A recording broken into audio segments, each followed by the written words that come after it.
Hi friends. Welcome back to my channel. నేను మీ మౌనిక.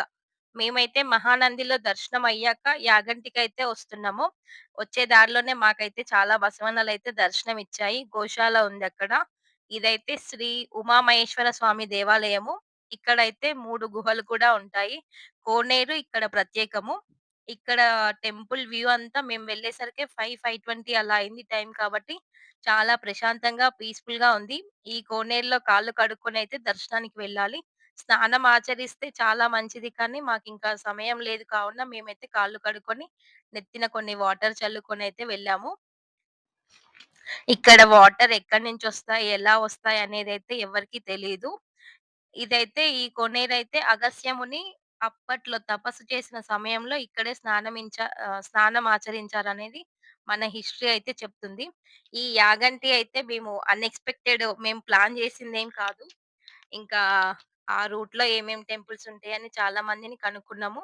అలా కనుక్కోగానే మాకు యాగంటి, ఇంకా అహోబిలం ఇవన్నీ వస్తాయి. ఎలా ప్లాన్ చేసుకుంటారో చూసుకొని వెళ్ళండని చెప్పారు. కానీ మేమెక్కడ కూడా టైమ్ వేస్ట్ చేయలే కాబట్టి మాకైతే అన్ని టెంపుల్స్ కవర్ అయ్యాయి. ఈ బసవన్నని చూసిన తర్వాతయితే అనిపిచ్చింది. అందుకేనేమో యాగంటికి ఇంతగనం పబ్లిక్ వస్తారనేసి.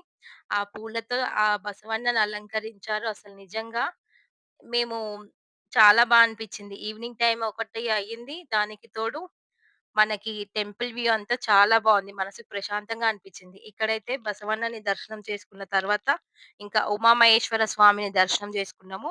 ఆ దర్శనం అయిన తర్వాతయితే గుహలకి మేము ఎలా వెళ్ళాము, ఎలా సెట్ చేసుకున్నాము టైమింగ్స్ అవన్నీ అయితే మన ఛానల్‌లో ఫుల్ వీడియో అప్‌లోడ్ చేస్తాను. మీకెలాంటి యాగంటి గురించి డౌట్స్ ఉన్నా మన ఛానల్‌లో వీడియో చూడండి. మీకు గనక నచ్చితే మాత్రం లైక్ చేయడం మర్చిపోకండి. ఈ గుహలైతే చాలా అంతా రాళ్ళతోనే చేసిర్రు గాబట్టి చాలా బావున్నాయి. మనకి 'పుష్ప' మూవీలో గూడా కొంచెం ఒక షాట్ ఇక్కడ తీసిర్రు. ఇదే లొకేషన్ అది గూడా. ఇక్కడైతే మేము దర్శనం చేసుకున్న తర్వాతయితే గుహల్లోకైతే వెళ్ళాము. ఇక్కడ బసవన్నయితే 20 సంవత్సరాలకొకసారయితే ఒక అంగుళం అయితే పెరుగుతున్నారంట. అక్కడ హిస్టరీ అంటే అక్కడ రాసుంది. దానికి తోడు ఈ గుడి అయితే పైనుంచి వ్యూ చూస్తుంటే ఉన్నది చూడండి నిజంగా చాలా బావుందసలు.